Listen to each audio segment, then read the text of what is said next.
"You're done, Ethan. I'm leaving for Sedona with my 28-year-old lover, taking every dime." Laura's text seared my phone at 4:15 a.m. in the North Sea, just as I staggered off a grueling 16-hour shift on the platform. Another message taunted. "Good luck rebuilding from nothing. My name is Ethan Caldwell. I'm 55 years old and have spent the last 30 years working oil rigs across the globe." My hands were still oily when I opened the message from Laura, my wife of 20 years. I stared at my phone screen as another message appeared. A screenshot of our joint account balance showing zero, where $187,000, 0 cents, should have been. She'd added a winking emoji like it was playful. I didn't smash my phone, didn't kick the wall, just sat on my bunk in the tight quarters I shared with 2 other workers and typed, "Fine, best of luck." Then I powered off my phone and went to shower. The crew noticed something was wrong the next day when I skipped lunch and went straight to work. Carter, my deputy, kept eyeing me during equipment checks but knew not to pry. "You okay, Ethan? You're moving like a ghost," he whispered, his voice barely audible over the platform's roar. We had 18 workers relying on us to keep this floating steel fortress safe and running. Personal issues stayed private. During a break, I checked my email. The screen glowed with a message from Laura, her words like a blade. "You left me no choice, Ethan. Ryan's my home now." Laura had already filed for divorce, claiming I'd neglected our marriage by working abroad too much. She'd hired a lawyer named Gregory who focused on high-value divorces. They were demanding alimony based on my substantial earnings. She even mentioned her new emotional support partner was now living in our house in Midland. I clenched my jaw, the sting of her betrayal pulsing through me, and slammed the laptop shut with a force that echoed in the quiet break room. I shut my laptop and returned to work. Didn't tell a soul. That night I wrote one email, not to Laura but to my cousin Nathan, a financial advisor in Dallas. My fingers hesitated over the keys, the weight of betrayal heavy in my chest. "Time to initiate Protocol Frost," I wrote, our old code phrase. No details needed. 4 minutes later, his reply, "Already on it. Don't respond to anything until you're back stateside." "She won't get away with this, Ethan." Nathan's voice echoed in my mind from a call years ago, planning for worst-case scenarios. I had 3 weeks left on this rotation. 3 weeks of 14-hour shifts in 95 DGF heat, while the life I thought I had unraveled back home. The crew would have understood if I'd requested emergency leave, but what would that achieve? Better to complete the job and collect the paycheck. That night, the rig supervisor, Marcus, stopped by my quarters. "All good?"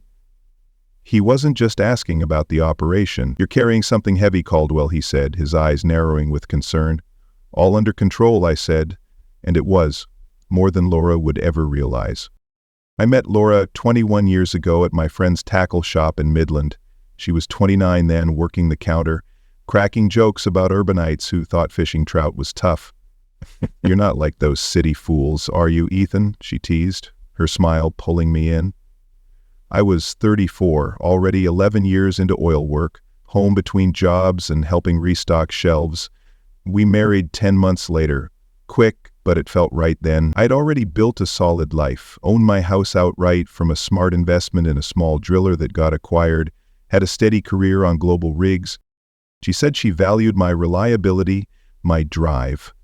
"You're my rock," she'd whisper, her words now a bitter memory. I admired her energy, how she could chat with anyone.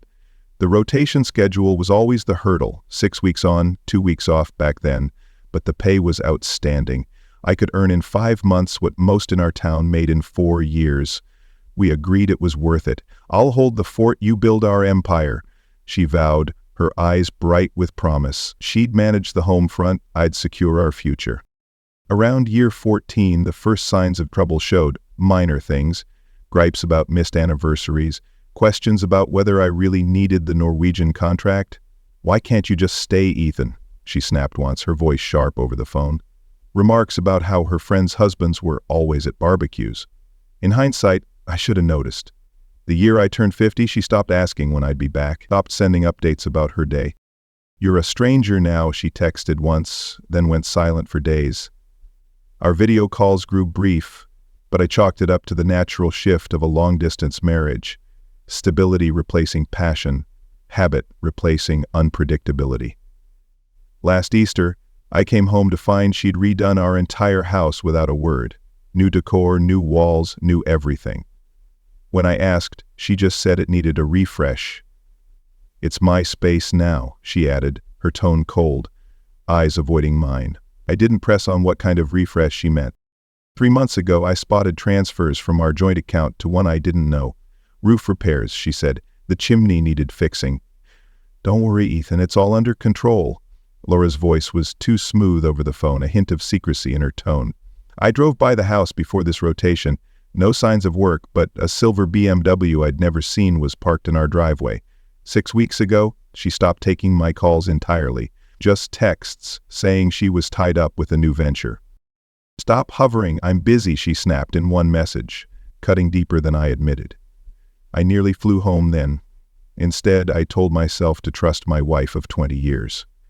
5 days ago, our neighbor Warren sent me a photo of a moving van outside our house. "Just thought you'd want to know," he wrote. "Something's off, Ethan." His follow-up text read, urging me to act. I didn't respond, just waited. Sometimes the best move is no move at all. Sometimes the truth comes to light on its own. I finished my shift the day after Laura's text and returned to my quarters. My boots echoed in the empty corridor, each step heavier with dread. The satellite phone rang. It was Nathan. "You sitting?" he asked. "Just tell me." He didn't soften it. "She's been playing you, Ethan, for years," he said, his voice tight with anger. "She's been planning this for at least 18 months. Regular transfers to an account under her old name.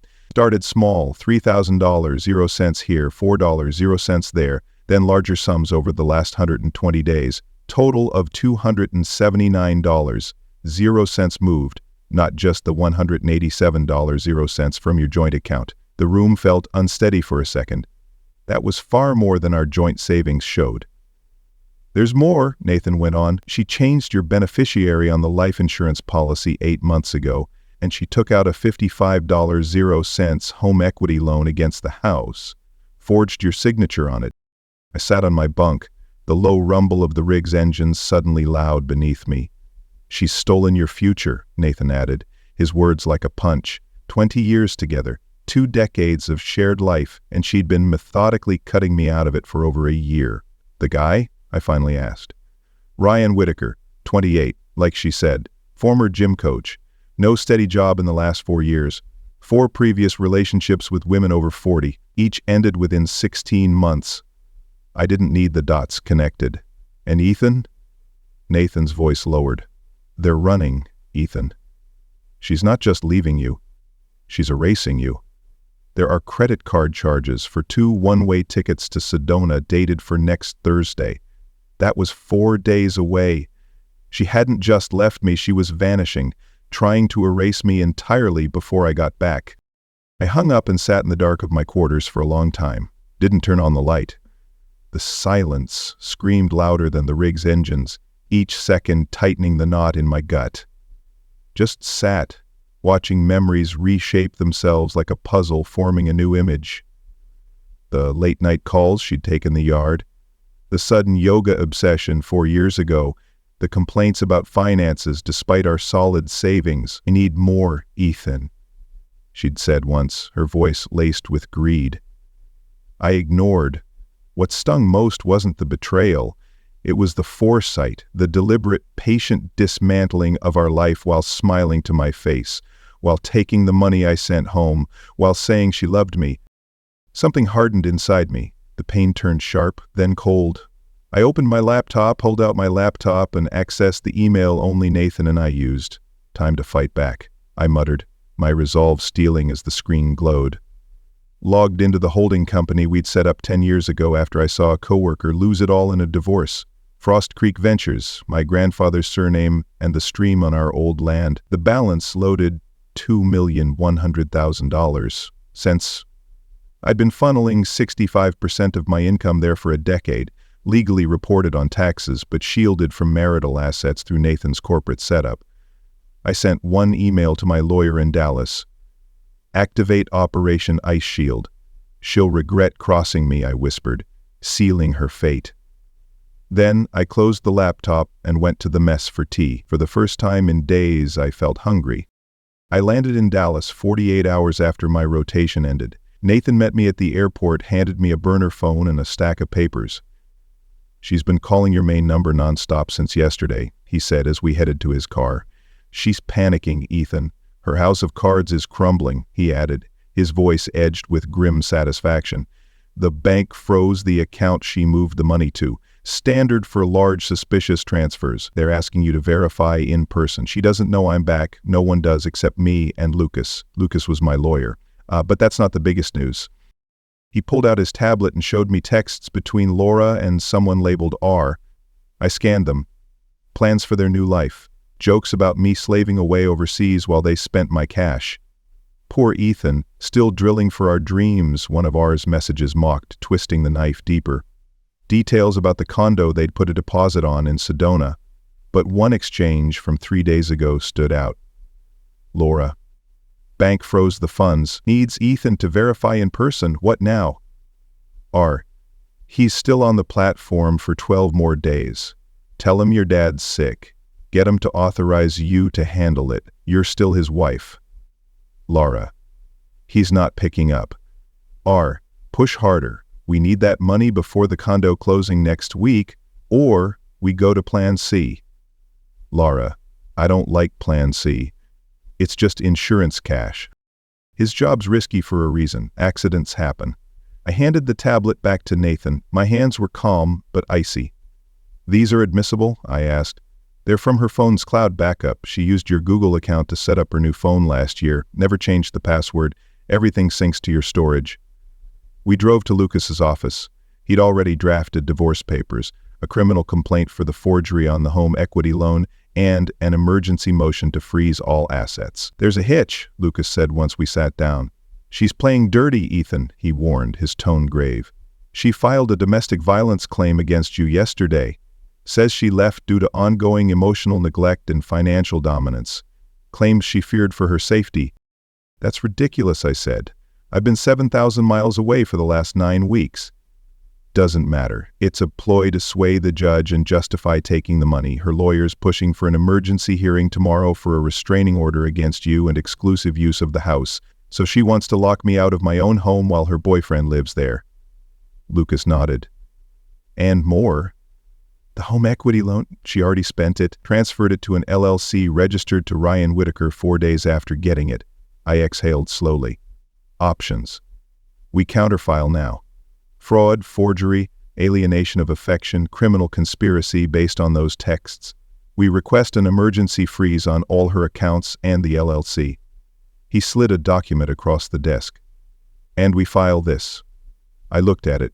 "Motion to dismiss domestic violence claim with evidence of perjury." "What evidence?" Lucas gave a tight smile. "We've got her cornered," he said, his confidence a spark in the room. "Your company, Security Badge's location data shows you've been on that platform for 9 straight weeks. Your passport stamps confirm it, and I subpoenaed your phone records showing all calls between you two for the past year. No hint of conflict or threats." I signed where he pointed. "One more thing," Lucas said. "We need you to act surprised when she's served. She can't know you're back yet. For now, you're still at sea." I nodded. "I can do that." As I left Lucas's office, my phone buzzed with a text from Laura to my main number. "Please call. It's urgent. I need you." I didn't reply. The trap was set. But not by her. I stayed at Nathan's that night, sleeping better than I had in weeks. The next morning, I logged into the security camera feed for our house in Midland, a system I'd installed 4 years ago and managed remotely. Laura either forgot about it or thought I couldn't access it from abroad. The footage showed a young man lounging by the pool, our pool, sipping from my whiskey collection and wearing what looked like my old university hoodie. He was on the phone, laughing, feet up on the patio furniture I'd crafted myself. Laura came into view, looking stressed, pacing as she spoke. "We're running out of time, Ryan," I imagined her saying, her frantic gestures betraying their crumbling plan. I couldn't hear the audio, but her body language screamed trouble. Things weren't going as planned. Nathan walked in with coffee.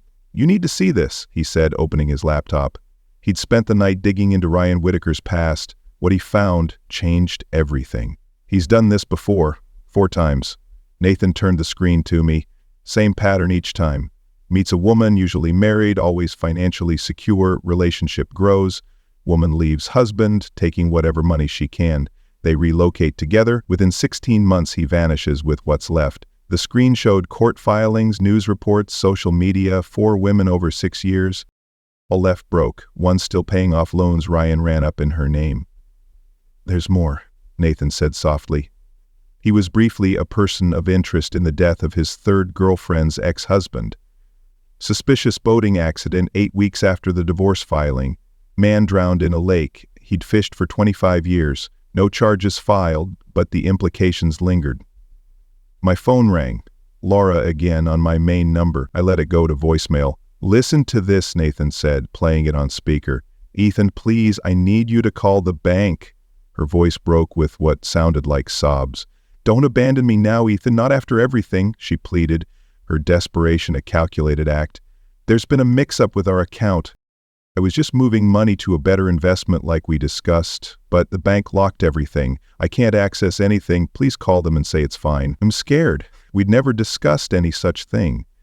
The act was convincing. "I'd have bought it 3 weeks ago. She's desperate," Lucas said when we met for lunch. "The condo closing in Sedona is in 6 days. They need that money." "What's our next step?" I asked. "The emergency hearing is this afternoon. Judge Harper's presiding. She has no patience for fake domestic violence claims. We have your documented alibi ready. And the bank funds. We filed to have them returned to you alone, but there's something else you should know." Lucas slid a folder across the table. "Your neighbor Warren sent these to my office this morning. Inside were photos of furniture being loaded into a moving van. My furniture, family antiques, items passed down for generations. They're stripping the house," Lucas confirmed, "planning to vanish whether they get the bank money or not." Took the folder and handed it back. "Change of plans." Both men looked at me. "I want to go home." "That's not wise before," Lucas started. "Not to confront them," I clarified. "To watch from Warren's place. I want to see this myself. I want to be there when they're served, not hiding behind documents. I want her to feel the weight of her lies," I said, my voice steady with resolve. "I want Laura to see my face when her world falls apart." Lucas nodded slowly. "I'll make it happen." As we left the restaurant, a text came through on my burner phone from Warren. "They're packing your great-uncle's bookshelf now, the one you refinished, thought you'd want to know. They're stealing your legacy, Ethan." Warren's message burned into my resolve. Some thefts go beyond cash. Some betrayals cut deeper than others. This had just become personal in a whole new way. The 7-hour drive to Midland gave me time to reflect. Memories of Laura's laughter clashed with her cold betrayal, each mile fueling my resolve. Lucas arranged for the sheriff to serve papers at 10:00 a.m. the next morning. Nathan set up surveillance from Warren's house across the street where I'd stay overnight. Everything was ready. Warren greeted me with a quiet nod when I arrived just after 1-2 a.m. He was a retired geologist who'd worked rigs for 35 years, no words needed. "She has no clue you're watching?" I asked once inside. "None. They've been packing all day, taking the valuable stuff, leaving the rest." "They're gutting your life, Ethan," Warren muttered, his voice thick with disgust. He pointed to his front window with a clear view of my driveway. 2 moving vans came and went. Big one's coming tomorrow for the final load. I nodded, taking it in. "Anyone else stop by?" "Some woman with a tablet yesterday, looked like a realtor." "That was news." "She's selling your home, out from under you," Warren added, shaking his head. "They're selling the house. Looks like listing it. Saw her snapping photos." I called Lucas, who promised to check property records first thing. At 4:00 a.m., unable to sleep, I sat at Warren's dining table reviewing Nathan's documents. Bank records showing Laura's systematic draining of our accounts. Phone records showing hours of calls to Ryan over the past 14 months. Credit card charges for hotel stays in our town on days she said she was with her cousin. The evidence brought a stark clarity.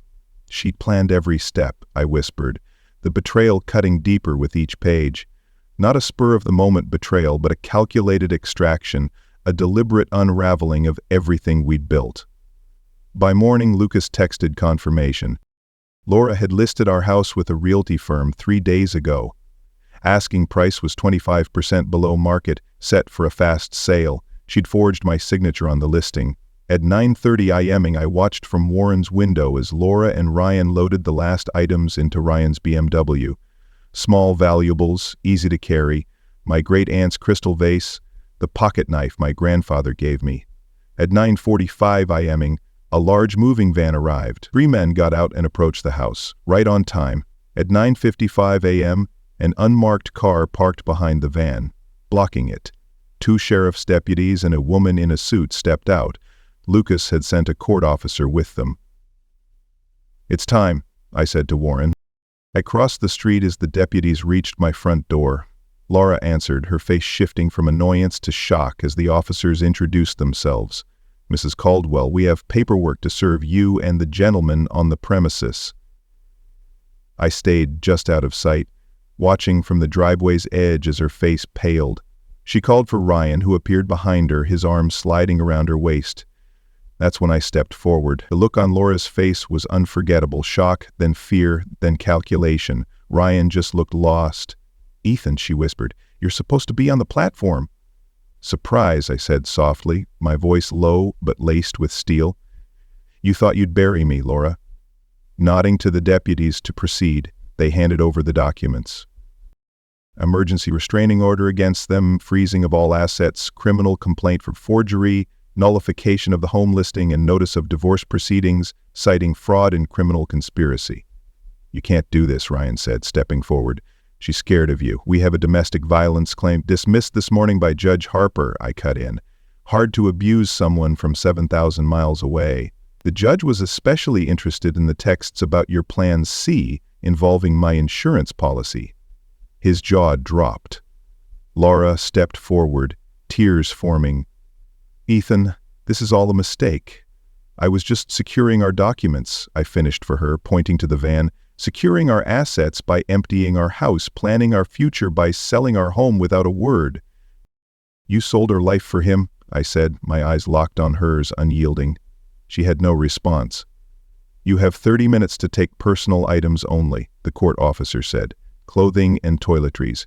Everything else stays pending court inventory." As they went inside under supervision, I turned to leave. "Where are you going?" Laura called. "Away from your lies," I shot back, my voice echoing in the still morning air. I didn't look back. Home. The hearing was 4 weeks later. I sat at one table with Lucas, Laura and her lawyer at another. Ryan was gone, having vanished 3 days after being served, taking Laura's remaining cash and jewelry. A familiar pattern, just as Nathan had uncovered.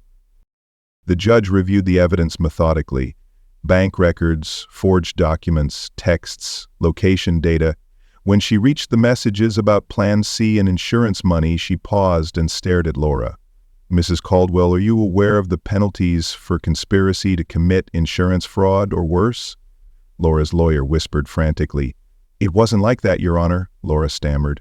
"Ryan was just joking. I'd never—" "Save it for the criminal case," the judge cut in. "Your deceit is staggering," she added, her gaze piercing Laura's facade. "This court handles asset division and marriage dissolution," she continued, occasionally shaking her head. When done, she removed her glasses. "In my 25 years on the bench, I've rarely seen such a blatant case of premeditated financial deception in a marriage." She looked at Laura. "You systematically drained joint accounts while forging documents and planning to flee the state with marital assets."